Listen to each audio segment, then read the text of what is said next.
எரிமலை வந்தால் கூட ஏறி நின்று பார்த்தெடுப்போம்.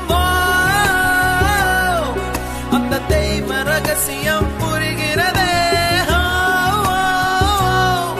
இங்கு எதுவும் நிலையில்லை கரைகிறதே. மனம் வெட்ட வெளியிலே அலைகிறதே. அந்த கடவுளை கண்டால்